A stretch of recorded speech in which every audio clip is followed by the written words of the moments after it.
यहाँ पर आप देखें कि ये आपके पास क्लास बाउंड्रीज में ना ये साइन आप नोटिस कीजिएगा ध्यान से।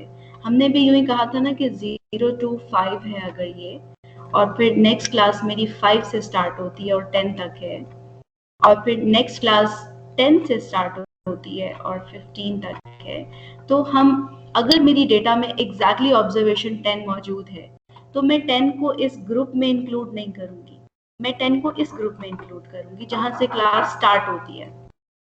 ठीक है, you need to be very careful about this. So you need to be very careful about this कि अगर आपकी बाउंड्रीज पर एग्जैक्ट वैल्यू डेटा में मौजूद है ना, तो उसको आपने अपर लिमिट वाली साइड पे अगर वो फॉल करती है ना, तो उस क्लास में नहीं रखना। जहां से क्लास स्टार्ट हो रही होती है ना, वहां पर आपने उसको इंक्लूड करवा देना है। सो अगर मेरे डेटा में 10 ऑब्जर्वेशन थी तो मैं थर्ड ग्रुप में उसको रखूंगी, सेकंड में नहीं रखूंगी।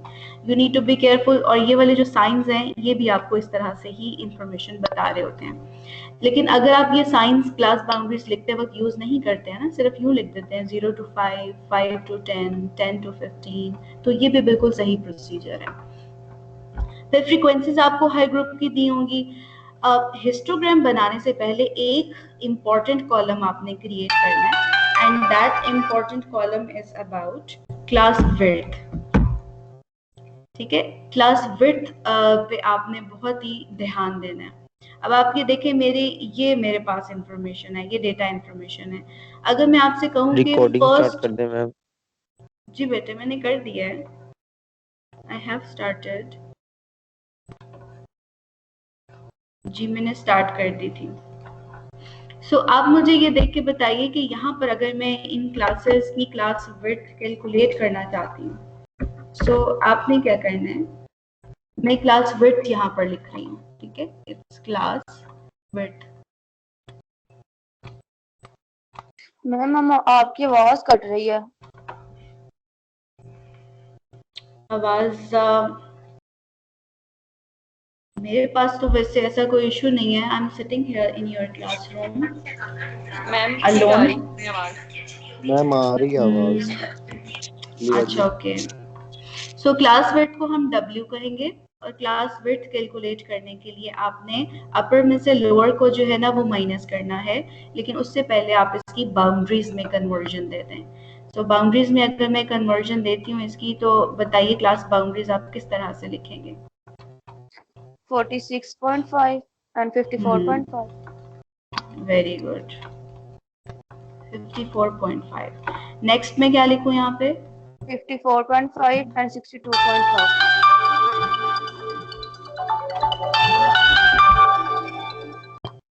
अस्सलाम वालेकुम। मेरी क्लास हो रही है, मैं फिर आपको करती हूँ। नहीं, मेरी क्लास हो रही है।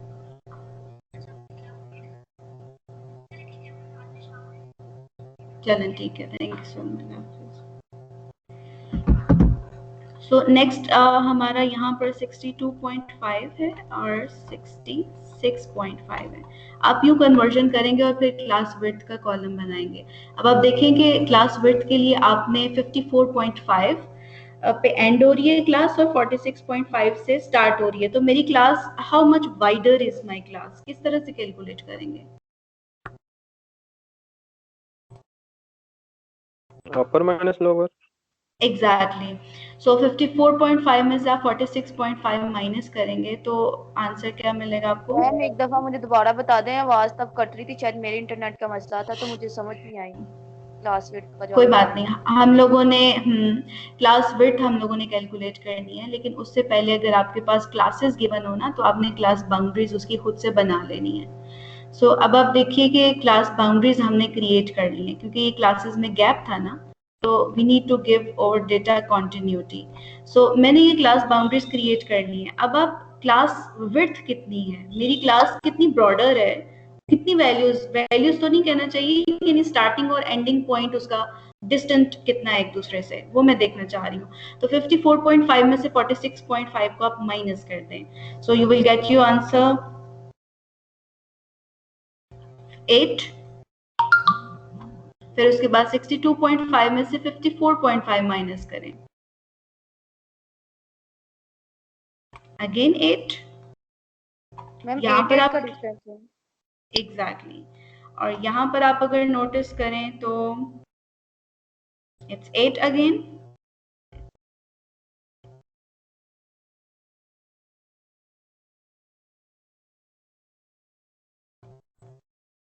यहाँ पर अगर आप नोटिस करें तो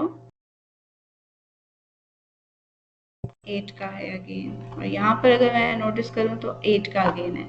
अगर आपने ये क्लास विड्थ कैलकुलेट किए एंड यू हैव नोटिस्ड कि क्लास विड्थ सबकी सब इक्वल है, तो फिर तो आपने स्ट्रेट अवे क्या करना है, हिस्टोग्राम बनाते वक्त क्लास बाउंड्रीज को ही एक्स एक्सिस पर लेकर फ्रीक्वेंसीज को वाई एक्सिस पर ले लेना है और स्केल अपनी मर्जी का चूज करना है to give a comprehensive view. लेकिन अगर केस डिफरेंट हो जाता है, फॉर एग्जाम्पल मैं आपको यहाँ पर शो करती हूँ 63 और 66, हमने यहाँ पर क्यों 63 और 66 में हमने 8 क्यों किया है कैलकुलेट? मैम इधर 4 आना चाहिए था ना, अपर और लोअर में जब माइनस करें 4 आना। 4 आना चाहिए यहाँ पर। सो यहाँ पर 4 आएगा और मैं इसको यहाँ से रेड से हाईलाइट करती हूँ। अगर क्लास विड्थ डिफरेंट हो गई है ना, तो फिर हम अपना हिस्टोग्राम यूं नहीं बना सकते, हम वाई एक्सिस पे फ्रीक्वेंसी को नहीं ले सकते हैं। उसके लिए what you need to do is कि आप यहाँ पर जो है ना वो एक और कॉलम क्रिएट करेंगे और उसको फ्रीक्वेंसी डेंसिटी कहेंगे। ये क्लास विड्थ है, इसको हम W से शो करते हैं, फ्रीक्वेंसीज को हम F से शो करते हैं, और फ्रीक्वेंसी डेंसिटी कैलकुलेट करने के लिए आपने क्या करना है कि फ्रीक्वेंसी को डिवाइड कर देना है क्लास विड्थ के साथ। ठीक है, अब आप देखिए 4 को 8 से डिवाइड करेंगे तो 0.5, देन 7 को 8 से डिवाइड करेंगे तो 0.875, इसी तरह 8 को 4 से डिवाइड करेंगे तो 2 आंसर आए। ये जो एडिशनल कॉलम है ना जिसपे मैंने स्टार बनाया है, ये सिर्फ उसी सूरत में आपने कैलकुलेट करना है when you are getting a different class width. किसी एक या दो ग्रुप्स में आपकी क्लास विड्थ एकदम से चेंज हो गई है, डिफरेंट हो गई है, so you need to calculate frequency density. और अब आपने ये जो फ्रीक्वेंसी डेंसिटी है, इसको मैं फ्रीक्वेंसी और डेंसिटी यूं लिख देती हूँ। आपने यहाँ वाई एक्सिस पर अब फ्रीक्वेंसी डेंसिटी यूज करनी है, सिर्फ फ्रीक्वेंसीज यूज नहीं करनी है, लेकिन एक्स एक्सिस पर आपने क्लास बाउंड्री से यूज करनी है। अगेन अब आप 0.5, 0.875, 2 और ये चीजें आप यहाँ पर लेंगे अपनी वाई एक्सिस पर। अकॉर्डिंगली आपने जो है वो क्लास बाउंड्रीज यहाँ पर रखनी है और फिर अपनी, अब आप देख रहे हैं कि ये 4 आंसर आ रहा था तो मेरा ये मार्क ऑटोमेटिकली यहाँ पर पहुंच जाएगा। ये वाली मेरी क्लास विड्थ क्योंकि कम हो गई है ना, हाफ हो गई है, तो मेरी बार इस तरह से बनेगी, क्लोजर बनेगी, नैरो बनेगी, वो वाइडर नहीं रहेगी। एंड बाकी के जो आपकी बार्स होंगी वो इसी तरह से वाइडर होंगी क्योंकि उनकी विड्थ इज 8 है। जी जी। सो ये चीज आपने, अब आप देखें ये आपको विजुअली भी प्रोमिनेंट हो गया कि यहाँ पर ये वाली बार जो थी वो नैरो है। जिसका कंटेनर होता है ना, कंटेनर अगर नैरो हो गया तो हमें ये चीज याद रखनी है कि आपकी बार का ये जो एरिया है ना, ये जो फिलिंग इसकी है, ये फिलिंग एक्चुअली फ्रीक्वेंसी को शो कर रही होती है। अगर बार ही बाकी बार से थोड़ी नैरो हो जाएगी तो उसकी फिलिंग मुझे करने के लिए उसको जरा हाइट ज्यादा देनी पड़ेगी। ये आप इस कॉन्सेप्ट को इस तरह से भी देख सकते हैं कि ये क्यों हमें कॉलम कैलकुलेट करना पड़ता है। ये रूल आपने याद रखना है कि whenever you are getting different class widths, you need to calculate frequency density, और फिर फ्रीक्वेंसी डेंसिटी को हमने y एक्सिस पर लेना है इंस्टेड ऑफ फ्रीक्वेंसी। ये आपको एक और एग्जांपल दी हुई है, इसमें फ्रीक्वेंसीज दी हुई है। ये डेटा थोड़ा सा डिफरेंट है, ये पॉइंट बहुत इंपॉर्टेंट है, इसको ध्यान से सुनिएगा। मेरे पास जो डेटा प्रोवाइड किया गया ना, उसमें यहाँ पर ओवर 150 लिख दिया। ओवर 150 का मतलब है greater than 150। Can you tell me कि ग्रेटर देन 150 तो है, लेकिन ये क्लास खत्म कहाँ पर होगी? मैं 150 से ग्रेटर कहाँ तक जाऊँ? Infinity ma'am. इन्फिनिटी, यहाँ पर ये चीज ऑब्वियस नहीं है, लेकिन इन्फिनिटी लेकर जब मैं अपना हिस्टोग्राम बनाऊंगी या कोई एनालिसिस करूंगी तो वो मेरा एनालिसिस इनकम्प्लीट रह जाएगा। उसके लिए बहुत ही इंपॉर्टेंट लाइंस हैं, these are on page number 14। ये आपने याद रखनी है कि whenever you are facing such type of problem, a reasonable procedure for this type of situation is to take the width of the last interval to be twice that of the previous one. So अब आप देखिए कि ये previous one का क्या class width आपको समझ में आ रहा है। अगेन अभी ये क्लासेस हैं, अभी मुझे इनकी क्लास बाउंड्रीज बनानी है, पहले मैं बाउंड्रीज बना लेती हूँ। सो अगेन ये गैप 1 का है ना, तो मैं इसको 100.5 रखूंगी और ये जाएगा 110.5 तक, ठीक है। तो ये 110.5 से स्टार्ट हो जाएगा और 120.5 तक जाएगा एंड सो ऑन। जब मैं यहाँ तक पहुंचूंगी तो ये मेरे पास 140.5 है और ये एंड हो रहा है 150.5 पे। अब आप नोटिस करें कि ये वाली जो क्लास है इसकी विड्थ क्या होगी, 10, ठीक है। तो आपने ये बाउंड्रीज को लेकर आपने विड्थ नोटिस करनी है, ठीक है। विड्थ हमेशा बाउंड्रीज को लेकर नोटिस करनी है आपने। सो जब मैं ये विड्थ कैलकुलेट करती हूँ तो मेरा आंसर 10 आता है। आपकी जो इमीडिएट प्रीवियस वाली क्लास होगी ना, उसकी विड्थ आपने नोटिस करके उसको 2 से मल्टीप्लाई कर देना है, उसको ट्वाइस कर देना है। So I am getting answer 20। अब मुझे ये तो पता है कि मेरी ये क्लास 150.5 से स्टार्ट हो रही है, लेकिन क्लोजिंग करने के लिए अब आपने इसमें 20 को ऐड कर देना है। सो मैं जब इसमें 20 ऐड करती हूँ तो आई विल गेट 170.5। सो अब मेरा डेटा इस विजुअली इस तरह से हो गया कि हम उसको हैंडल कर सकते हैं। ओपन एंडेड नहीं रहा, मुझे उसका एंड मिल गया है। ये जो इसका एंडिंग पॉइंट होता है ना, ये बहुत इंपॉर्टेंट है। जब तक हमें एंडिंग पॉइंट नहीं मिलता है ना, हम अपने डेटा को एनालाइज नहीं कर सकते। And same goes for starting point. Starting point में इतनी मुश्किल नहीं होती जी। मैम ये पॉइंट दोबारा एक्सप्लेन कर दीजिएगा। क्लास विड्थ हम नोटिस करनी होती है ना, आपने याद रखना है कि whenever you have to calculate class width histogram बनाने के लिए हमें ये जरूरी होता है क्लास विड्थ को कैलकुलेट करना।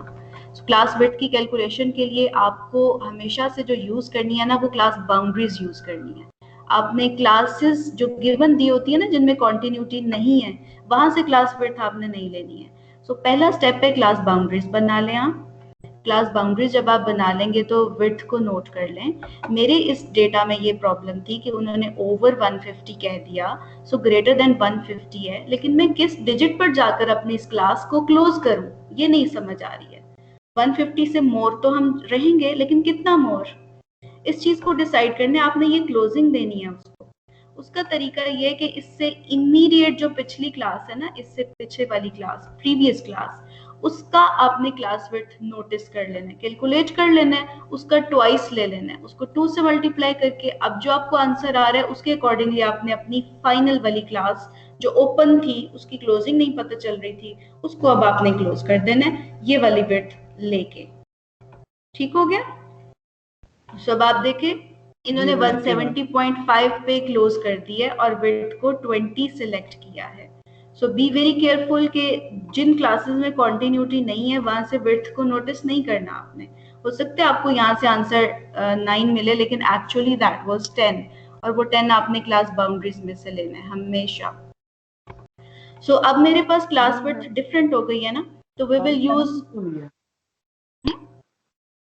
170 इसने मैम क्यों लिया, इधर तो इन्फिनिटी था। वही ना, जब तक इन्फिनिटी रहेगा ना तो मैं अपनी कैलकुलेशन ही नहीं कर सकती हूँ।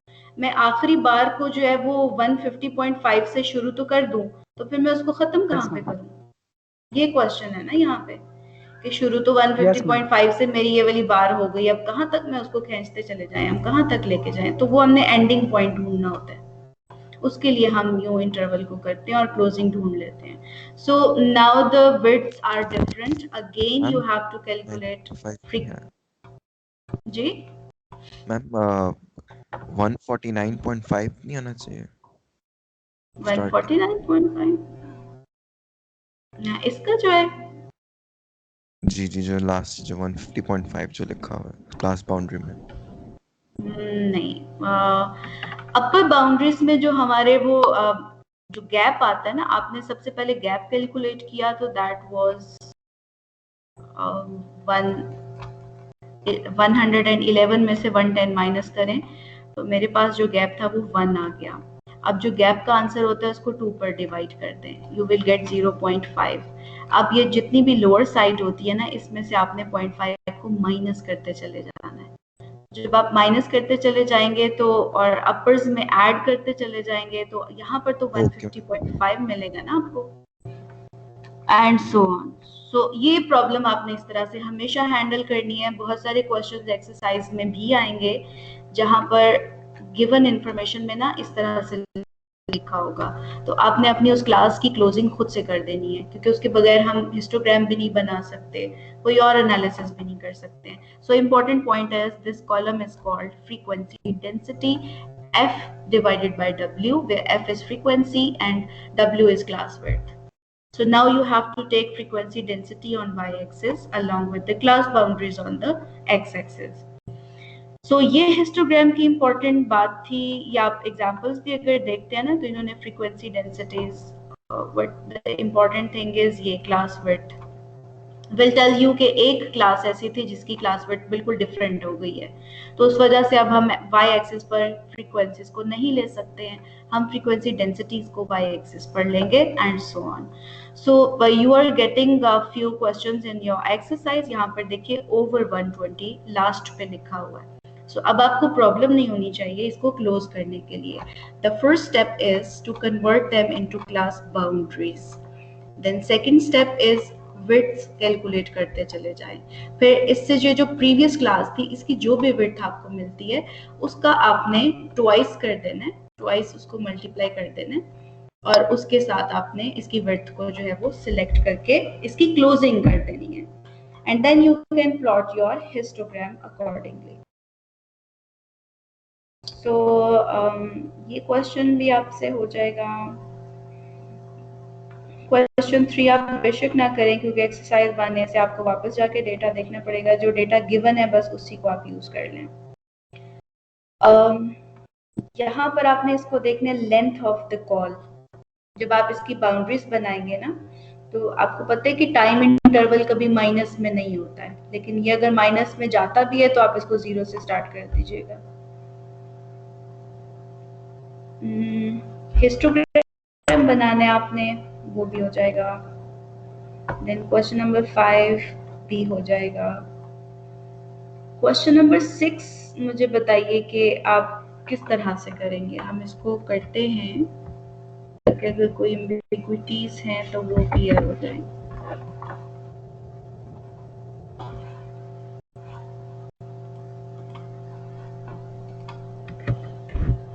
So this is your question number 6. The hemoglobin levels in the blood of 45 hospital patients were measured. The results correct to 1 decimal place and ordered for convenience are as follows. So luckily उन्होंने आपको data arrange करके बता दिया है। Form a frequency distribution table with 8 classes. So उन्होंने खुद आपको बता दिया कि आपने 8 ग्रुप्स बनाने हैं, 8 क्लासेस बनानी है, and then you have to draw a histogram of the data. ठीक है, यू गॉट द क्वेश्चन कि आपके पास गिवन इंफॉर्मेशन है, आपने 8 क्लासेस बनानी है और फिर फ्रीक्वेंसीज उनकी अकॉर्डिंगली आपने मेंशन करनी है। सो ये फ्रीक्वेंसी टेबल बनाना है एक्चुअली हमने। मैं यहाँ से ये इंफॉर्मेशन इरेज कर देती हूँ so we can utilize this information. अब आप देखें मेरी डेटा में मेरी मिनिमम ऑब्जर्वेशन जो स्टार्ट हो रही है ना वो 9.1 से स्टार्ट हो रही है। सो आपने डेटा के जो फॉर्मेट है ना उसकी लैंग्वेज में ही रहना है, उसी की लैंग्वेज में रहते हुए आपने 8 ग्रुप्स क्रिएट करने हैं। सो मैं क्या करूंगी कि अपनी पहली क्लास 9 क्योंकि मिनिमम ऑब्जर्वेशन है ना तो 9.1 है, 9.0 से स्टार्ट कर दूंगी मैं। सो नेक्स्ट ग्रुप में अपना 10.0 से स्टार्ट कर दूं क्योंकि मुझे 8 ग्रुप्स बनाने हैं ना, तो मैक्सिमम ऑब्जर्वेशन 16 है तो मुझे एक एक का गैप आइडियली रखना चाहिए। 11.0, 12.0, 13.0, 14.0, 15.0, और मेरी लास्ट ऑब्जर्वेशन क्योंकि 16 है तो मैं 16.0 लिख लेती हूँ। सो अब आप काउंट करें 1 2 3 4 5 6 7 8 क्लासेस बन गई मेरी इसी तरह से। अब मैंने अपनी क्लासेस यानी जो ग्रुप से उनका स्टार्टिंग पॉइंट तो लिख दिया है, अब इनका एंडिंग पॉइंट भी लिखना है। ये जो आपने एंडिंग पॉइंट लिखना है ना, ये डेटा की लैंग्वेज में रहते हुए ही लिखना है। और मैं अपनी क्लास अगर क्लोज करूं, ये मेरी नेक्स्ट क्लास 10 से स्टार्ट हो रही है ना, तो एक पॉइंट बैक साइड पे रहते हुए आपने उसको क्लोज करना है, लेकिन डेटा की लैंग्वेज में ही रहना है आपने। सो मैं यहाँ पर कहाँ पे क्लोज करूं, any idea? 9.9 excellent, excellent, very good. इसको फिर आप इसी तरह से 10.9 पे क्लोज कर देंगे। मैं इसको 11.9 पे क्लोज कर दूंगी एंड 12.9 है 13.9 14.9 3 मैम जो गिवन डाटा उसकी लिमिट में रह के नहीं हमें आना चाहिए था जो क्लोज करना है हमने। हाँ हम उसी में रहे। अगर हमने उस हिसाब से कर रहे हैं तो 9 के जो क्लोज हमने करना 9.1 पे क्लोज नहीं होना चाहिए। नहीं 9 मेरी नेक्स्ट क्लास स्टार्ट ही 10 से हो रही है ना, तो फिर मैं 9.1 पर अगर क्लोज कर दूंगी तो हो सकता है कि इन फ्यूचर कोई और वैल्यू अगर मिल जाए तो मैं उसको अकोमोडेट ही नहीं कर पाऊंगी। कंटिन्यूटी आपने डेटा में रखनी है अपने। अब आप मुझे बताइए कि जो आपने डेटा की लैंग्वेज में अपनी क्लासेस बनाई थी, क्या उनमें गैप आया हुआ है? आप is there any gap visible? Yes ma'am. तो अब आपने गैप को कवर करना है। सो गैप को कवर करने के लिए आप 10.0 में से 9.9 को माइनस करेंगे। So you very good, excellent. 0.1 और अब 0.1 को मैं डिवाइडेड बाय 2 कर दूंगी तो आई विल गेट 0.05। ठीक है, तो अब हम अपनी क्लास बाउंड्रीज को कैलकुलेट करेंगे। सो लोअर्स में क्लास बाउंड्री जब मैं लेना चाहूँ तो मैं क्या करूँ 0.5 के साथ? मैम 9.0 में से माइनस कर देंगे 0.05। Exactly, excellent. तो मेरे पास मुझे मिलेगा 8.95। सही? यस। अब आप 10 में से माइनस करेंगे तो you will get 9.95। Then you will get 10.95, 11.95, then 12.95, then 13.95, 14.95 and 16.95।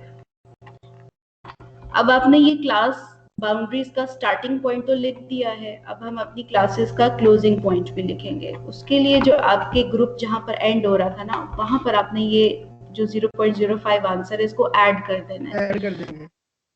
Excellent. So you will get 9.95 here, then 10.95, 11.95. So that is how you will calculate your class boundaries. .95 and 16.10, 11, 12, 13, 14 and 15। यहाँ पर 15 मेरी से कहाँ मिस्टेक हुई, एक और क्लास सॉरी ऐड करनी है। सो 15.95 यहाँ पर है एंड 16.95 यहाँ पर है, ये ठीक हो गया। अब आपके पास टास्क आता है कि फ्रीक्वेंसी टेबल बनाना है ना हमने, तो अब हम नेक्स्ट यहाँ पर फ्रीक्वेंसीज लिखना चाह रहे हैं। तो अब आपने यहाँ पर अपनी ऑब्जर्वेशंस पिक करते चले जाना है और देखते जाना है। एग्जैक्टली, टैले बनाएंगे हम। कुछ लोग टैले बनाने के यूज टू होते हैं, मैं भी यूज टू हूँ, और उसको बाद में फ्रीक्वेंसी में कन्वर्ट करते हैं नंबर्स में। अगर आप लोग डायरेक्ट फ्रीक्वेंसी नंबर्स में लिख देंगे, जो आपको सही लगता है आप उस तरह से करें, लेकिन ये याद रखिएगा कि एक दफा अगर मिस्टेक हो जाती है उसको पकड़ना बहुत मुश्किल होता है फिर। सो वो हम फॉर्मेलिटीज पूरी करें तो फिर मिस्टेक नहीं होगी। सो 9.1 इज हियर, देन 10.1 यहाँ पर आ जाएगी, 10.7 मेरी यहाँ पर आएगी ऑब्जर्वेशन सेकेंड लाइन, फिर 10.7 अगेन लिखा हुआ, देन 10.9 भी यहाँ पर आएगी, 11.3 यहाँ पर आ जाएगा, एंड अगेन 11.3 है, 11.4 है, 11.4 है।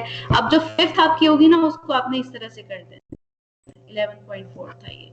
अब 11.6 भी यहाँ पर आ जाएगा और 11.8 भी यहाँ पर आ जाएगा। अब 12 कहाँ पर जाएगा नेक्स्ट ग्रुप में? 12.1 यहाँ पर आ जाएगा, 12.3 भी यहाँ पर आ जाएगा, 12.4 हमारा यहाँ पर आ जाएगा। 12.7 के लिए मैं अगेन फिफ्थ लाइन आप यूं ड्रॉ कर देते हैं कि एक हमने ये पैकेट बना दिया। देन 12.9 हियर, 13.1 अगेन यहाँ पर आ जाएगी। ठीक है, जब आप ये टैली कंप्लीट करेंगे ना तो आपने उसके बाद यहाँ पर 1 4, अब आप देखिए मेरे लिए आसानी हो जाएगी कि 5 और 6 7। So visually I can count easily जब आप यूं ग्रुप्स बना देते हैं। So it comes out to be 6 and so on। या आपने फ्रीक्वेंसी टेबल अपना कंप्लीट कर लेना है। अब आपने क्योंकि क्लास विड्थ अपनी मर्जी से रखी थी और सबकी इक्वली रखी हुई है ना आपने, तो आपको फ्रीक्वेंसी डेंसिटी कैलकुलेट करने की जरूरत नहीं है when you have to plot this histogram। आपकी बुक के एंड पे ना आपने लास्ट टाइम एक बात बताई थी कि अगर जैसे ये क्वेश्चन में 12.95 है, अगर एग्जैक्ट 12.95 आ जाए तो हम उसे लोएस्ट में रखेंगे कि अपर में रखेंगे ग्रुप 12.9 को मैं यहाँ पर काउंट करूंगी, यहाँ पे नहीं मैम, अगर एग्जैक्टली 12.95 है तो नेक्स्ट वाली क्लास भी तो 12.95 से स्टार्ट है ना, तो हम जहाँ से स्टार्ट हो रही है ना वहाँ स्टार्टिंग पॉइंट से, स्टार्टिंग पॉइंट को हम इंक्लूड करते हैं। आप लोगों ने माशाल्लाह मैथ्स पढ़ा हुआ ना, तो मैं आपको ये दिखाती हूँ, इसका जो विजुअली हम लिख रहे होते हैं ये वाले आप साइंस देखिए, ये इक्वालिटी आपको इस स्टोरी को कॉम्प्रिहेंसिव वे में समझा देगी कि wherever the equal sign is वहां पर वो ऑब्जर्वेशन। अब देखिए 130.5 यहाँ पर इक्वल का साइन है ही नहीं है, तो मैं इस ग्रुप में उसको 130.5 को रख ही नहीं सकती हूँ। मैं 130.5 को इस ग्रुप में रखूंगी क्योंकि इसके साथ इक्वल का साइन मौजूद है। ठीक है, सो ये इमेज अपने माइंड में रखिएगा कि दैट वाज द रीजन कि हम टर्मिनेशन पॉइंट में उस वैल्यू को नहीं रखते हैं, स्टार्टिंग में हमेशा रखते हैं क्योंकि स्टार्टिंग में इक्वल का साइन होता है, यहाँ पर नहीं है। ये फॉर्मेलिटीज हैं क्लास बाउंड्रीज को इस तरह इस फॉर्मेट में लिखने की। हम लोगों ने क्लासेस बना ली हैं, तो आप हिस्टोग्राम बनाना आपके लिए मुश्किल नहीं होगा। ये वाला जो 7th क्वेश्चन है ना, इसमें first observation is 4 and second observation is 3 and 3/4। सो ये जो 3 and 3/4 इन्होंने लिखा हुआ है ना, आप इसको पॉइंट्स में कन्वर्ट कर दें तो you will get 3.75 I guess. जब आप 3/4 करते हैं तो आपके पास 0.75 आता है, so you will get your answer 3.75। तो इस तरह की जितनी भी ऑब्जर्वेशंस होंगी ना आपकी, जहां पर 1/4 होगा ना 8 and 1/4, इसको आप कन्वर्ट कर लें 8.25 में, तो फिर आपके लिए आसानी हो जाएगी। First you need to tell the boundaries, पहले तो ग्रुप्स बना लीजिएगा आप, ग्रुप्स बनाने के बाद बाउंड्रीज बनानी है and then you need to plot a histogram. So ये जब आप 7th क्वेश्चन स्पेशली करेंगे ना तो आपके कॉन्सेप्ट्स ज्यादा क्लियर हो जाएंगे। ये आपने खुद करना है और कोई भी इस क्वेश्चन को इग्नोर ना करे, ये जरूर करना है आपने खुद। मैम एक दफा ये दोबारा बताइएगा, समझ नहीं आई इसकी ए पार्ट जो है। ये जो आपके ये जो इस फॉर्मेट में आपके पास लिखे हुए हैं ना वैल्यूज, इस फॉर्मेट में लिखी हुई है, इनको आप पॉइंट्स में कन्वर्ट कर दें। मैं आपको ये बता रही थी। ओके मैम, ठीक है। पॉइंट्स में कन्वर्ट कर देना सबको, और ये डेटा अरेंज्ड फॉर्मेट में नहीं दिया हुआ इन्होंने, सो थोड़ा सा आपको केयरफुल रहना पड़ेगा। ये 6 क्वेश्चन तो आसान था, उसमें वैल्यूज अरेंज्ड फॉर्मेट में ही दी हुई थी। यहाँ से आपको जरा टेले जरूर बनाना चाहिए ताकि आप ऑब्जर्वेशन वाइज मार्क करते जाएं कि कौन सी ऑब्जर्वेशन किस ग्रुप में जा रही है। ओके मैम कौन सा क्वेश्चन जरूर करना है? क्वेश्चन नंबर 7, यही जो मैं अभी बता रही हूँ आपको। ठीक है मैम, तो क्वेश्चन नंबर 6 में आपने क्लासेस बनवाई थी 9 से 9.9, फिर 10 से 10.9, ये इतनी क्यों बनाई थी, ज्यादा कम क्यों नहीं? इसकी कोई रीजन थी? इन्होंने बताया हुआ है कि 8 क्लासेस बनाए। वो उन्होंने मेंशन किया हुआ है, खुद से बताया कि 8 बनाए। यहाँ पर भी आप देखें ना, उन्होंने आपको खुद बताया हुआ है कि 6 क्लासेस बनानी है आपने। यही आपका क्वेश्चन था। You get your answer ma'am.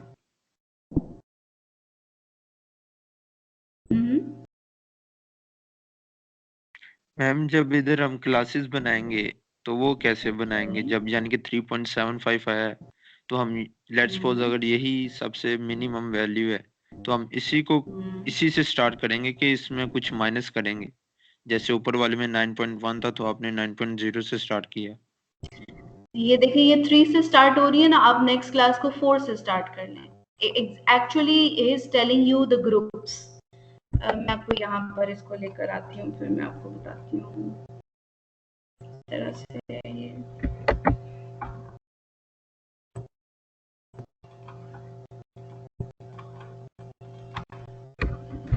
ये है ना, यहाँ पर इन्होंने एक एग्जाम्पल आपको दे दी हुई है। अब आपने उसी एग्जाम्पल को यूज करते हुए क्या करना है, उसी पैटर्न को यूज करना है आपने। सो आपको बाउंड्रीज भी एक नए तरीके से बनानी पता चलेंगी। आपने क्या करना है, पहले 3 to 3 and 3/4 लिख लें, फिर 4 to 4 and 3/4 कर दें, एंड सो ऑन।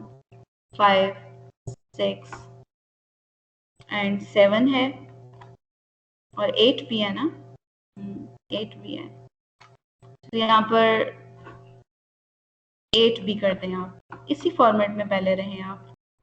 सो ये 5 के लिए मेरे पास 5 and 3/4 हो जाएगा। यहाँ पर आप 6 and 3/4 कर दें। अब आप इसको जो है ना वो अपनी आसानी के लिए डेसिमल्स में ले जाएं। तो ये मेरे पास हो जाएगा 3 to 3.75। एग्जैक्टली ये 4 हो जाएगा और ये 4.75 हो जाएगा। अब आप गैप देख रहे हैं, आपके नोटिस करें गैप खासा ज्यादा हो गया।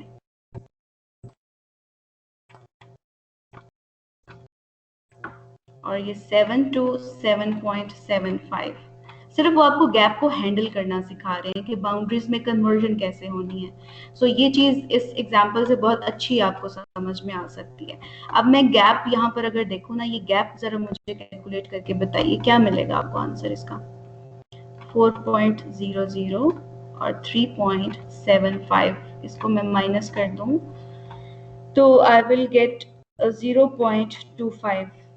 ठीक है, 25 डिवाइडेड बाय 2। एग्जैक्टली। अब मुझे इसको 2 पे डिवाइड कर देना है। सो मैं नोटिस करती हूँ कि it's like 0.25 divided by 125। Exactly, ये मुझे आंसर मिलता है 0.125। अब आप ये 0.125 का क्या करेंगे? मिस जो नीचे वाली बाउंड्री उनमें से माइनस कर देंगे और अपर में ऐड कर देंगे। एक्सीलेंट। सो मुझे यहाँ पर मिलेगा 2.85। 3 minus 0.125, so it's 2.875।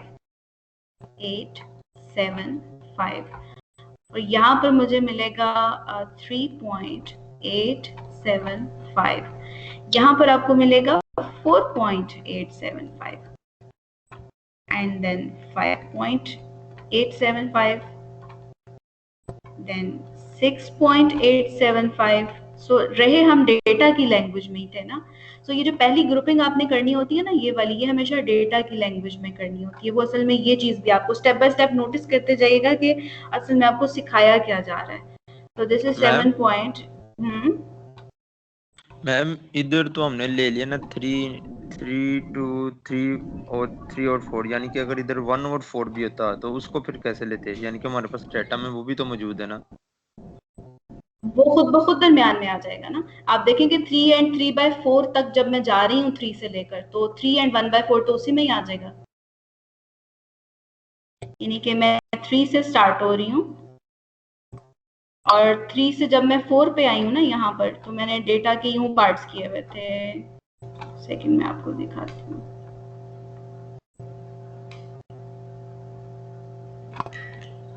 ये देखिए, ये है मैम इधर तो उन्होंने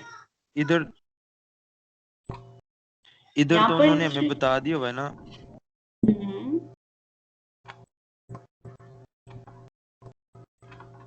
यहाँ पर देखिए ये वाला जो पार्ट होगा ये 3 and 1/4 होता है। ये वाला जो पार्ट है इसको मैं 3 and 1/2 कहती हूँ। इस पार्ट को मैं 3 and 3/4 कहती हूँ। इसको आप 2/4 कह लें चलें।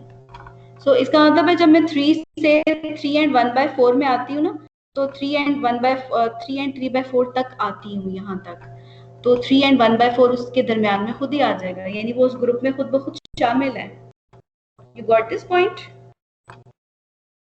यानी कि मैम हमने सिमिलर पॉइंट्स लेने हैं, चाहे वो 1/4 ले लें चाहे वो 3/4 ले लें। हाँ, लेकिन उन्होंने आपको बताया है कि आपने 3 and 3/4 लेना है। Okay ma'am. लेकिन वैसे मैं आपसे एक क्वेश्चन पूछती हूँ, और क्वेश्चन मेरा ये है कि अगर मैं 3 से स्टार्ट हो रही हूँ और मैं 4 तक मैंने जाना है, और मैंने इसको, इस वाले पार्ट को मैंने 3 and 2/4 कह दिया, इसको मैंने 3 and 1/4 कह दिया, और इसको मैंने 3 and 3/4 कह दिया। ठीक है, ये चीज तो क्लियर है ना? सो अगर मैं 3 से 3/4 तक आती हूँ यहाँ तक, तो 1/4, 3 and 1/4 तो उसमें खुद ब खुद आ जाएगा ना। लेकिन अगर मैं यस मैम 3 से 3 and 1/4 तक रहूं, तो फिर उसमें 3 and 3/4 तो आएगा ही नहीं। तो वो इस वजह से उन्होंने ग्रुपिंग खुद ही इस तरह से बनाई हुई है कि 3 and 3/4 लिया हुआ है, उसमें 3 and 1/4 खुद ब खुद आ जाएगा। मैम इधर तो उन्होंने खुद ही बना दिया ना, लेट्स सपोज अगर हमें ना दी गई हो तो फिर आपने ये चीज तब क्या ध्यान करेंगे रखनी है कि आपको क्लासेस उसने कितनी कही हुई है। उस तरह अगर आप कहेंगे ना तो आपकी 6 से बहुत ज्यादा क्लासेस बन जाएंगी। आपने क्लासेस सिर्फ 6 बनानी है। Okay ma'am. सो इस तरह जब आप डेटा को कन्वर्ट कर चुकेंगे इस तरह, तो अब आप जब अपर साइड लिखेंगे ना, तो वो हमारे पास 3.75 में 0.125 आप ऐड कर दें, क्योंकि अब अपर्स में हम ऐड कर रहे होते हैं। 3.75 में मैं ऐड कर दूं 0.125, so I will get 3.875 3.875। तो आप देखें ये गैप खुद ही क्लियर हो गया, कॉन्टिन्यूटी आ गई है हमारे डेटा में। नेक्स्ट आपको 4.875 मिल जाएगा एंड सो ऑन। हो जाएगा ना ये आपसे?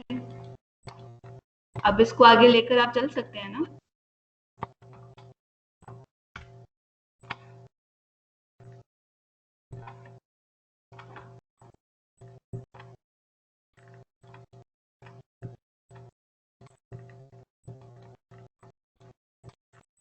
सो ये आपकी क्लास बाउंड्रीज बन गई हैं। मैं इसको यहाँ पर पेस्ट कर देती हूँ पोस्ट्स में। सो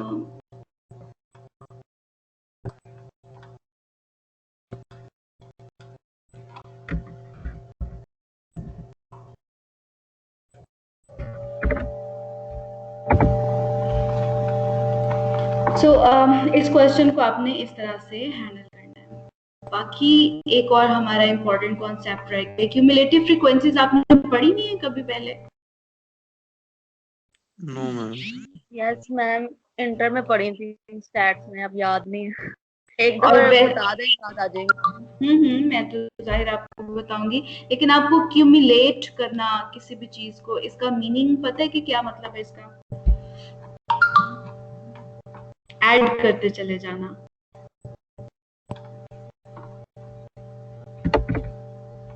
मैम याद नहीं आ रहा अभी। क्यूमुलेट का मतलब होता है हम जमा करते जाते हैं ना, चीजों को इकट्ठा करते जाते हैं, ये इसका मतलब होता है बेसिकली। तो यहाँ पर इन्होंने क्यों इस चीज को यूज किया है वो मैं आपको करके दिखाती हूँ। यहाँ पे दैट वाज द क्वेश्चन। ये यहाँ पर अगर हम क्यूमुलेटिव फ्रीक्वेंसीज कैलकुलेट करना चाहते हैं, तो सबसे पहले आपने इस डेटा को इस फॉर्मेट में ले आइए, वर्टिकल फॉर्मेट में, वो ज्यादा सही रहता है। तो मैं यहाँ पर लिखूंगी 47 से लेकर 54 तक, देन अगेन 55 से स्टार्ट होता है और 62 तक है, और ये गैप के साथ मुझे डेटा इंफॉर्मेशन गिवन है। और यहाँ पर है 67, 74। ये आप लोगों ने इस तरह इसको कंप्लीट लिख दीजिएगा, मैं आपको स्टार्टिंग बता रही हूँ। आपने सबसे पहले क्या करना है कि यहाँ पर इसको बाउंड्रीज में कन्वर्ट करना है। So I will get 46.5 here and 54.5 here, then 54.5 is here and 62.5 is here। यहाँ तक आपको कोई भी प्रॉब्लम नहीं होगी। That's all you have done। अब हमने क्या करना है कि उन्होंने हमसे कहा है कि क्यूमुलेट कर दे क्लासेस को। क्यूमुलेट करने का मतलब ये है कि आपकी क्लास जहां पर एंड हो रही है ना, जब आप शुरू से अपने डेटा से ट्रेवल करते हुए इस पॉइंट तक पहुंच गए हैं तो आप कितनी ऑब्जर्वेशंस गुजार के आए हैं। काउंट, जिस तरह स्टेयर्स होती है ना हमारे पास, स्टेयर्स में अगर आप इस तरह से खड़े हैं, क्यों हो गया इरेज, क्यों हो गया, यूं स्टेयर्स बनी हुई है। सो स्टेयर्स पर अगर आपसे ये पूछा जाए कि आप इस टाइम किस पॉइंट पर खड़े हैं, सो आप हमें बताएंगे कि 1 2 3 4th स्टेप पर आप खड़े हैं इस वक्त। So cumulation is just like this कि डेटा का जो स्टार्टिंग पॉइंट है ना, स्टार्टिंग पॉइंट से लेकर उस पॉइंट तक आप कितनी ऑब्जर्वेशंस गुजार आए हैं, आपने ये बताना होता है यहाँ पर क्यूमुलेटिव फ्रीक्वेंसीज में।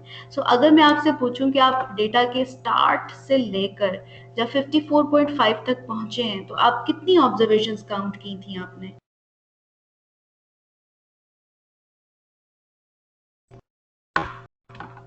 फोर? क्योंकि इस ग्रुप ने मुझे इसकी फ्रीक्वेंसी ने मुझे बताया कि 47 से 54 तक जब पहुंचे थे तो 4 वैल्यूज गुजार के आए हैं।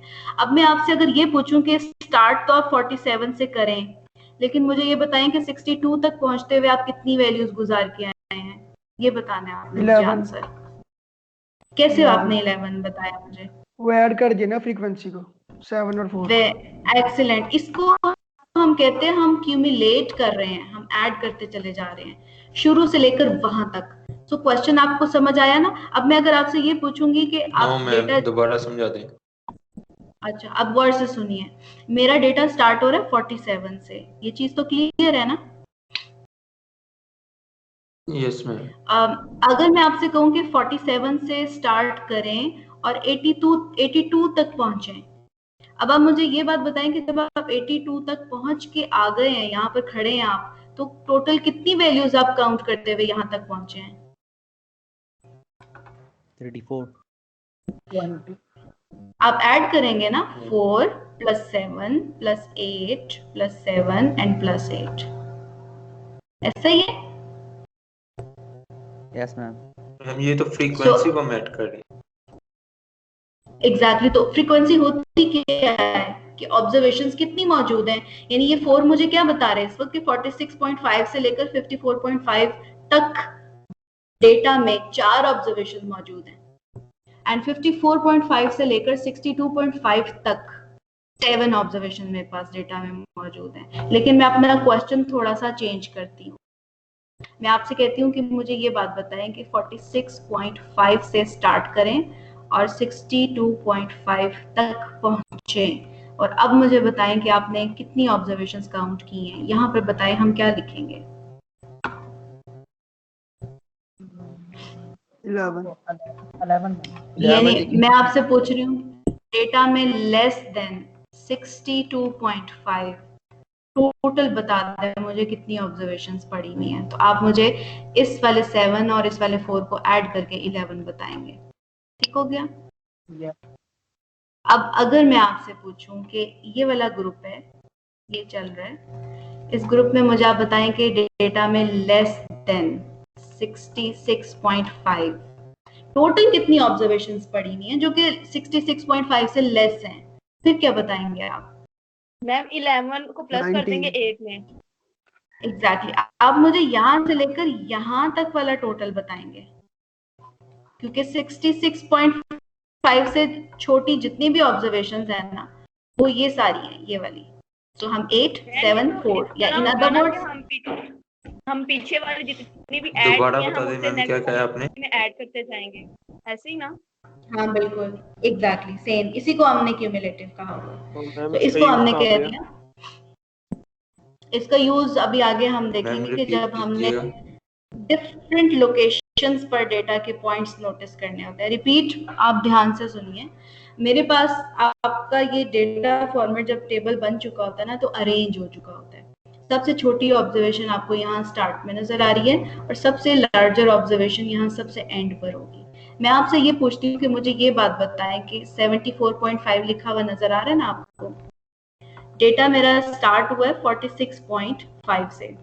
आप यहाँ से ऑब्जर्वेशंस काउंट करते चले आए 74.5 तक जब आप पहुंच गए हैं ना, तो यहाँ तक मुझे बताएं कि यहाँ से स्टार्ट होते हुए यहाँ तक टोटल कितनी ऑब्जर्वेशंस हैं आपके पास?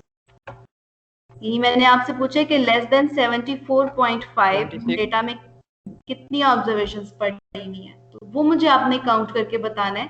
74.5 इज हियर, यहाँ और इससे स्मॉलर जितनी ऑब्जर्वेशंस है उनका काउंट बस बता दें कि क्या है। तो 7 + 8 + 7 + 4 26 सही हो गया? Yes ma'am. So that is how you will calculate your cumulative frequencies। और ये इन्होंने ये जो नोटेशन लिखी हुई है कि डेटा में लेस देन 74.5 टोटल 26 ऑब्जर्वेशंस पड़ी हुई हैं, इसका ये मतलब है। So जब आप डेटा के मैक्सिमम पॉइंट तक पहुंच गए हैं ना, जिसके मजीद आगे डेटा कोई एग्जिस्ट नहीं करता, so वहां पर आपका जो आंसर होता है ना, वही टोटल ऑब्जर्वेशंस होती है। सही? Yes ma'am. अब आपने क्या करना है, इसका प्लॉट बनाना है। इसका प्लॉट बनाने के लिए आपने इसकी प्लॉटिंग स्टार्ट करनी है। ये आपके पास इंफॉर्मेशन है। आपने क्या करना है कि जहां पर आपकी क्लास एंड हो रही है ना, जो एंडिंग पॉइंट है, ये 54 था ना, 54 के अगेंस्ट पहली वाली वैल्यू तो 4 ही लिखी हुई होगी। सो आपने क्या करना है कि यहाँ पर x और y एक्सिस ले लेने हैं और यहाँ पर आपने अपर बाउंड्रीज लेनी है, अपर क्लास बाउंड्रीज। सो मेरी अपर क्लास बाउंड्री यहाँ पर होगी 54.5। सो इस पे जब मैं 4 मेंशन करूंगी ना, तो मैं यहाँ पर 54.5 के अगेंस्ट 4 मेंशन करूंगी। फिर नेक्स्ट आपके पास 54.5 के अगेंस्ट आपने 4 मेंशन कर दिया। नेक्स्ट मेरी क्लास 62 पे खत्म हो रही है, तो इसकी अपर बाउंड्री होगी 62.5। ठीक है, सो आपने 62.5 से लेस ऑब्जर्वेशन जो एक्यूमुलेट की हुई थी 11, वो यहाँ पर मार्क कर देनी है। इसी तरह आप यूं मार्क करते चले जाएंगे, तो ये आपका क्यूमुलेटिव प्लॉट बन जाएगा। ठीक है, this is your cumulative plot. अब आप नोटिस करें कि यहाँ पे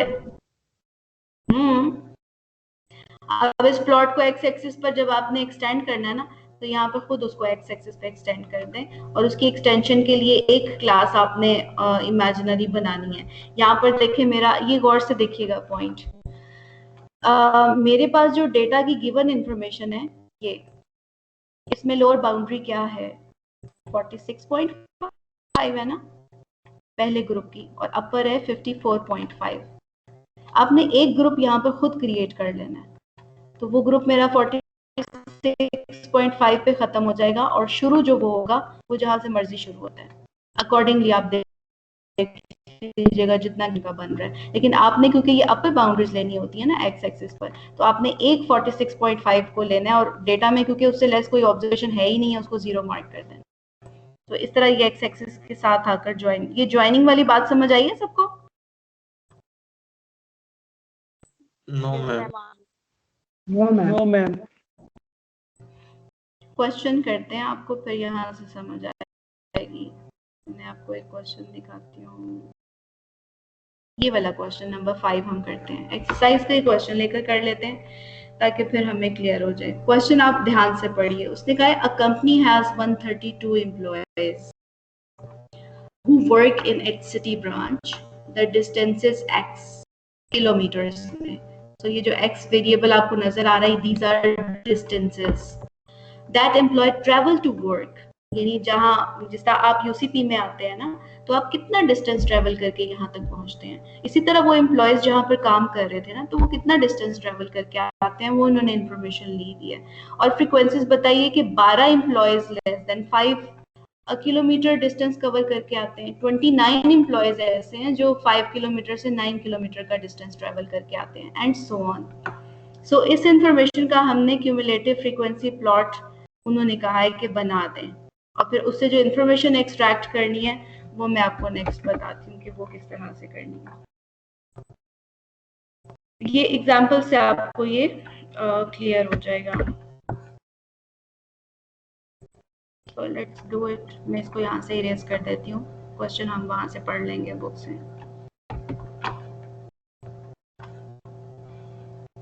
मैम अटेंडेंस नहीं लगाई आपने? मैं अटेंडेंस डाउनलोड की है वंस, तो अभी मैं दोबारा करती हूँ डाउनलोड। ओके ये जो आपको डेटा गिवन होगा ना, इसमें आपने क्या करना है, लेस देन 5, और ये फिर 5 से 9 है। सो x क्योंकि डिस्टेंस होता है ना किलोमीटर्स में, तो लेस देन 5 का क्या मतलब है, मैं कहाँ से शुरू करूँ? मैक्सिमम क्या डिस्टेंस हो सकता है? नहीं, लेस देन 5। 0 मैम। 0 ज्यादा से ज्यादा क्या हो सकता है कि हम उसी एरिया में बैठे हुए हैं, कोई ट्रेवलिंग ही नहीं है हमारी, मे बी हम हॉस्टल में रहते थे। 0। So the next is 5 to 9, और उसने क्योंकि लेस देन 5 कहा है ना, तो हमें यहाँ पर आइडियली 5 नहीं लिखना चाहिए, लेस देन 5 है ये, this is less than 5। So next 5 से स्टार्ट हो रही है और 9 पर जा रही है। नेक्स्ट मेरी 10 से स्टार्ट हो रही है और 14, ये बड़े ध्यान से समझिएगा प्लीज। ये 15 से स्टार्ट हो रही है और 19 पे क्लास, और ये 20 से 24 है, और ये ग्रेटर देन 24 है। अब बताइए इसको कहाँ पे खत्म करें हम? मैम पहले गैप हम करेंगे कि कितना है लोअर अपर में, और उसका डबल हम लोग इसमें ऐड कर देंगे। एग्जैक्टली। सो मैं इसकी अगर बाउंड्रीज बनाऊं ना, तो मेरे पास बाउंड्रीज बनेगी 4.5। आपने नोटिस किया कि मैंने यहाँ पर माइनस 0.5 आ रहा था, लेकिन मैंने माइनस नहीं लिखा क्योंकि डिस्टेंस तो कभी माइनस में नहीं हो सकता। सो जीरो से ही स्टार्ट कर दे उसको। So it's 4.5 to 9.5। बहुत अटेंटिव होके समझिएगा। 9.5 से 14.5, देन 14.5 से 19.5, 19.5 से 24.5, देन अगेन ये 24.5 से। अब बताइए कि क्लोजिंग कहाँ करें हम?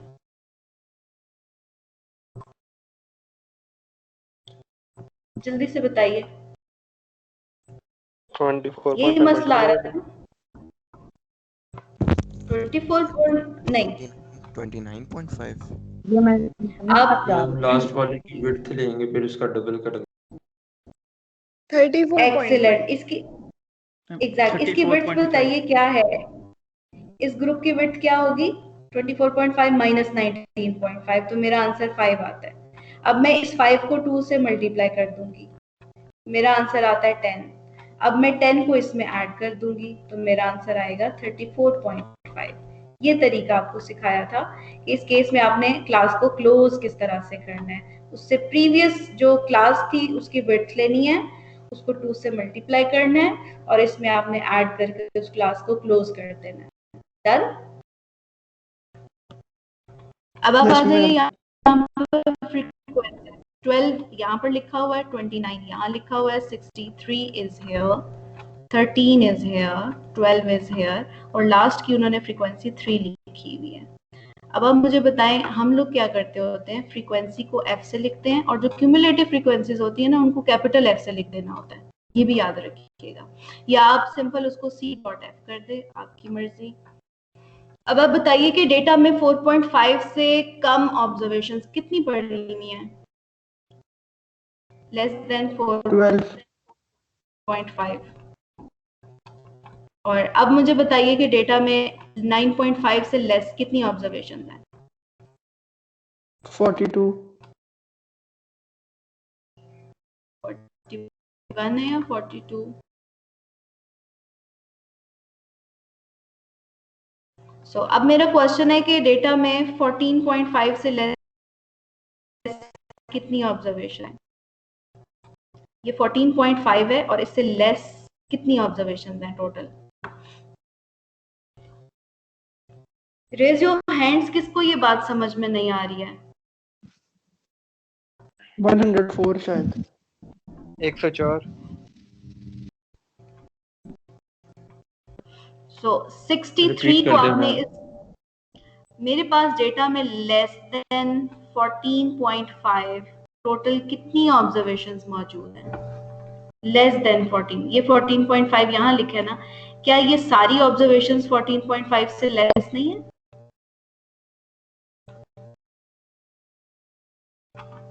है मैम। तो इन ऑब्जर्वेशंस का काउंट आप सारा ऐड करके बता दें। दैट मीन्स कि आपने क्या करना है,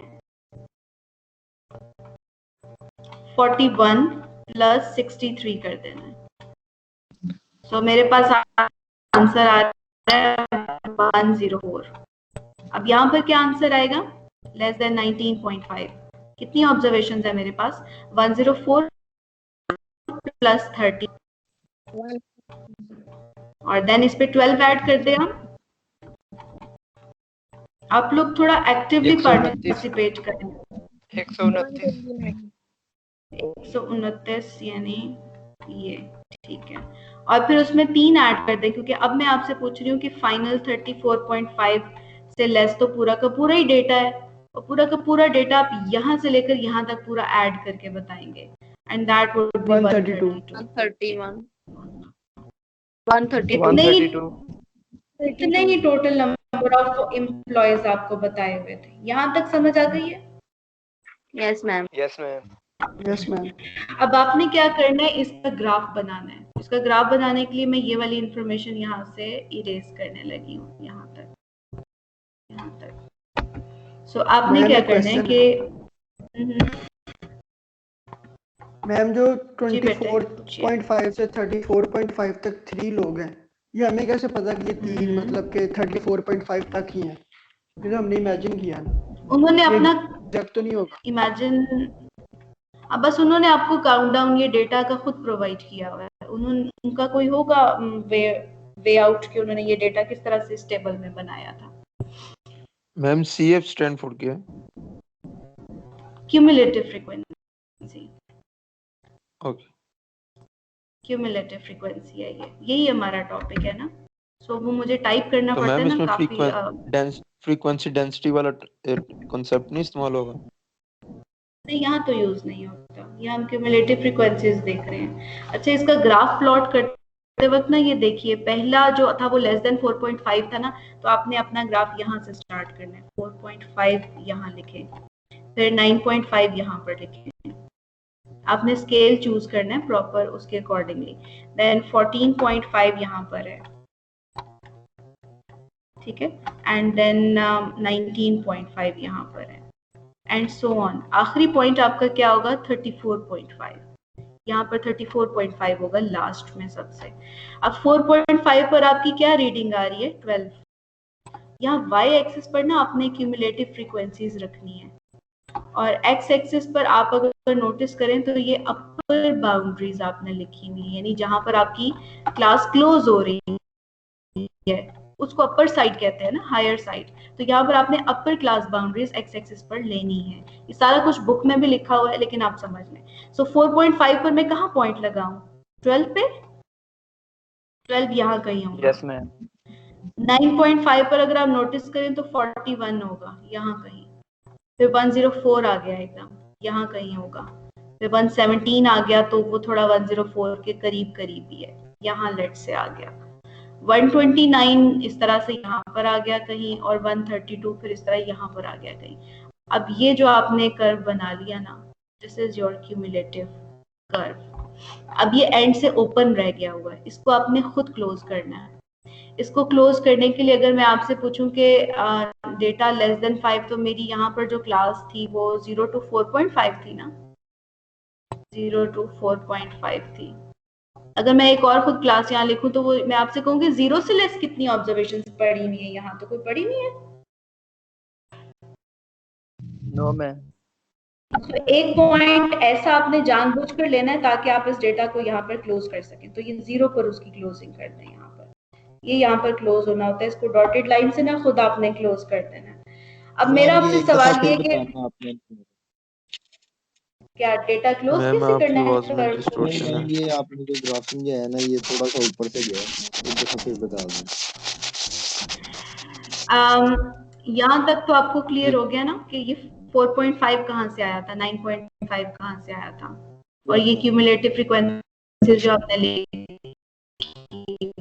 अब आप ये पहला पॉइंट 4.5 एक्स एक्सिस पर ले लेना है, उसके अगेंस्ट आपने ये 12 पे यहाँ पर डॉट लगा देना है। यहाँ वाई एक्सिस पे क्यूमुलेटिव फ्रीक्वेंसीज ली है ना आपने, ग्राफ तो बनाना आपको आता है। फिर नेक्स्ट आपने 9.5 एक्स एक्सिस पर रीडिंग के अगेंस्ट जो जहाँ पॉइंट लगाना है ना, ये 41, उसकी क्यूमुलेटिव फ्रीक्वेंसी पे पॉइंट लगा देना है। फिर 14.5 पॉइंट था, उसकी क्यूमुलेटिव फ्रीक्वेंसी 104 है, यहाँ पर पॉइंट लगा दें। इन डॉट्स को फिर आपने सिंपल यहाँ ले लेना है। अब अगर मैं आपसे पूछूं कि डेटा के हाफ में पहुंचे आप, तो 132 का हाफ क्या होता है बताइए? आपके 132 अगर टोटल एम्प्लॉयज हैं, यानी अगर मेरी क्लास में 132 स्टूडेंट्स हैं, तो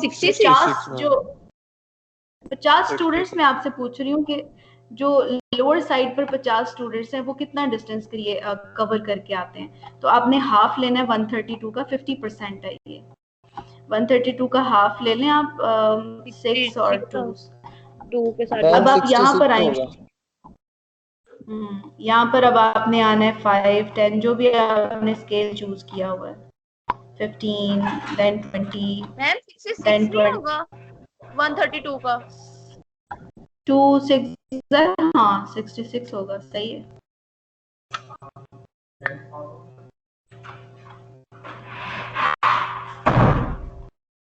एक सेकेंड,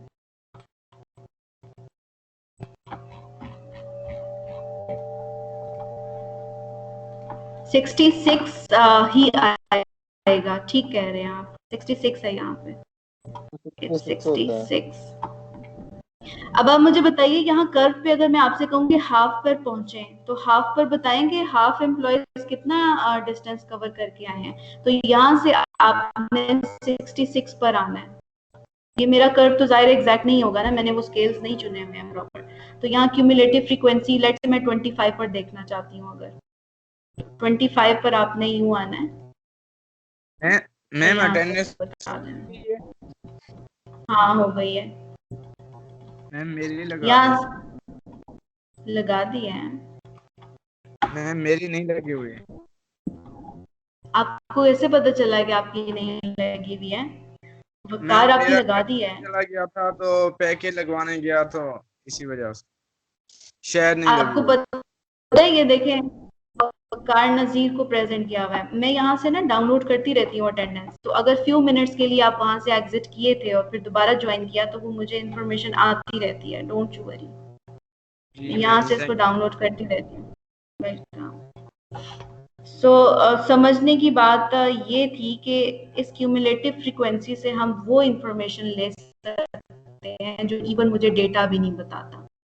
ठीक है, अगर मैं आपसे पूछूं कि एग्जैक्टली डेटा के सेंटर पर मुझे बता दें कि क्या लिखा हुआ है, तो आप इस कर्व से बड़े आराम से 50% पहले कैलकुलेट कर लें, वो आपको 66 पता चलेगा। तो 66 पर आके, ये मेरा ग्राफ एग्जैक्ट नहीं ना बना हुआ, तो आप एग्जैक्ट बनाकर यहाँ लेट से अगर यहाँ पर 66 होता है तो आप यहाँ पर आइए इस तरह से, और ये स्ट्रेट लाइंस आपने स्केल से लेनी है, और यहाँ पर आकर आप ये पढ़ के बता दें कि यहाँ पर क्या लिखा हुआ है कि 50% एम्प्लॉयज मेरे तो इतना डिस्टेंस कवर करके आ रहे हैं। एक्स एक्सिस पर मैंने किलोमीटर्स में डिस्टेंस जो लिया हुआ है ना, तो इस तरह से इंफॉर्मेशन आप यहाँ पर बता सकते हैं। उन्होंने आपसे पूछा है 1 क्वार्टर का बताइए क्या मतलब होता है। एंड अगर मैं आपसे पूछूं कि 132 टोटल एम्प्लॉयज हैं, तो 132 का 1 क्वार्टर क्या होगा? 25%। 1/4। वेरी गुड, हाँ 25% भी आपने बिल्कुल सही कहा। मैं इसको यहाँ से भी ले सकती हूँ 4, 3 and 3। इसका मतलब आपने अपने क्यूमुलेटिव कर्व पे आना है। यहाँ पर 33 देखने कहाँ पर लिखा हुआ है, लेट्स से कि 33 यहाँ पर लिखा हुआ है। ठीक है, आपने यहाँ पर आ जाना है। 33 एम्प्लॉयज जो है ना मेरी ऑर्गेनाइजेशन में, वो इतना डिस्टेंस कवर करके आते हैं। तो मैं यहाँ से रीडिंग पढ़ के बता दूंगी कि इतना डिस्टेंस 33 लोग कवर करके आते हैं। तो इस तरह की इंफॉर्मेशन आप इस ग्राफ में से यूं एक्सट्रैक्ट कर सकते हैं। आगे जब आप ग्राफिकल इंफॉर्मेशन में हम करेंगे लोकेशंस मेजर करेंगे ना, जिसका मीडियन होता है, क्वांटाइल्स होते हैं, अगला चैप्टर हम इसी तरह करेंगे, तो हम ये वाला ग्राफ वहां पर यूज करेंगे। आप लोगों ने क्या करना है कि क्वेश्चन नंबर 6, क्वेश्चन नंबर 5 तो मैंने आपको करवा दिया है, ठीक है, इसको नीट आप खुद कर लीजिएगा। 250 इलेक्ट्रॉनिक कंपोनेंट्स हैं जिनकी ये कहानी आपको यहाँ टेबल फॉर्मेट में इन्होंने बता दी है। सो आपने लेस देन 7 और ये लेंथ सेंटीमीटर में है, तो लेंथ भी कभी माइनस में तो नहीं हो सकती है ना। सो अगर आपका नेगेटिव में, इसका स्टार्टिंग पॉइंट आपने अकॉर्डिंगली लिखना है कि ये 7 से 7.05 है, ये 7.05 से 7.10, तो इसका स्टार्टिंग पॉइंट आप कहाँ से करेंगे, उसके लिए भी यही रूल आपने रखना है। जो इमीडिएट इसकी विड्थ होगी ना, हाँ 0 से 7 कर लेना, ये भी सही रहेगा। वैसे ये रूल यहाँ पर भी लगा दें आपने ना, वैसे इसकी क्लोजिंग भी खुद करनी है, तो क्लोजिंग वाला रूल स्टार्टिंग पे भी आप अप्लाई कर सकते हैं, लेकिन लेस देन 7 को आपने 0 से स्टार्ट कर देना, क्योंकि वो तो मुझे समझ आ जाएगी कि 7 से लेस कितना हो सकता है मैक्सिमम, 0 से ही शुरू हो जाएगा ना, 0 लेस देन इक्वल टू जो भी था x और लेस देन 7। ये बात समझ में आई है कि लेस देन 7 का तो मुझे आइडिया हो सकता है, वी नो कि 7 से अगर लेस होना है, क्लास बाउंड्रीज पहले से बनी हुई है, तो कितना, तो काम आपका आसान हो गया। तो अब मुझे बताएं ग्रेटर देन 7.20, तो आप कितना ग्रेटर जाएंगे 7.20 से? आप कर सकते हैं ना इसको क्लोज अप,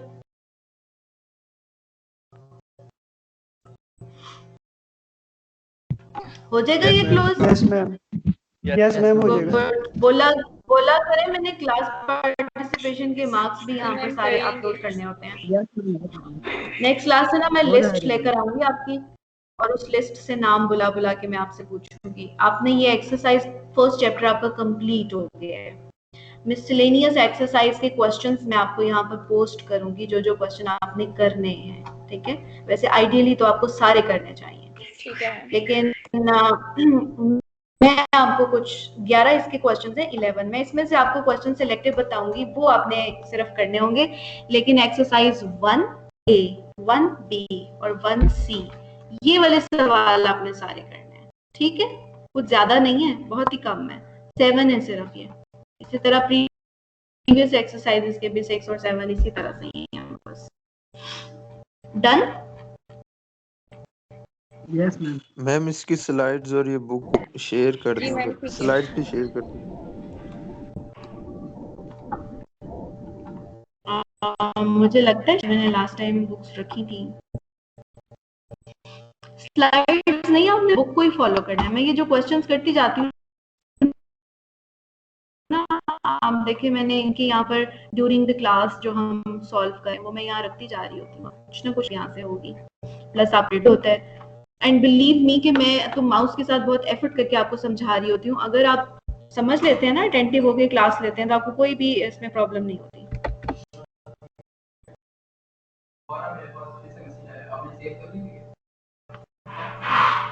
आप चेक करें आके, मैं इसको भी यहाँ पर कर देती हूँ।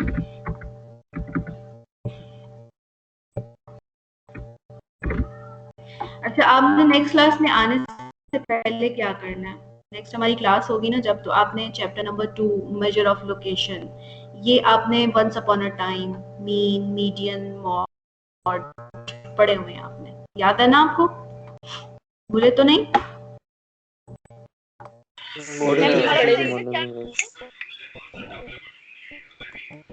भूल गए मीन, मीडियन, मॉड मैम, नाम कोई याद बात है, नहीं, आप दोबारा करेंगे तो हो जाएगा। हाँ कोई बात नहीं, वो मैं इसीलिए आपसे कह रही हूँ कि आपने एक दफा ना ये इसके सेकंड चैप्टर के जो इनिशियल पेजेस है ना, ये पेज नंबर 24 भी आ गया, 23 था, 24 है, देन ये थोड़ा सा आप लोग पढ़ के आइएगा, गो थ्रू करके आएगा। ये देखे ना, ये क्यूमुलेटिव फ्रीक्वेंसी कर्व यहाँ पे यूज होगा, सो भूलना नहीं है आपने, एक दफा इसको गो थ्रू करके आना, ये बहुत आसान है। ओके मैम, चैप्टर 1 कंप्लीट हो गया मैम, करते हैं। यस यस मैम आप लीव कर सकते हैं, लेकिन अच्छे जेस्टर्स के साथ, with good gestures, actively. Ma'am जी जी। मैम ये जो आप रिकॉर्डिंग करती हैं स्टार, तो ये बाद में खुद ब खुद ऑटोमेटिकली सेव नहीं होती? यूसुफ जी आपके पास सेव्ड होती है, आप चैट ऑप्शन में जाते हैं ना, तो यस चैट मैम,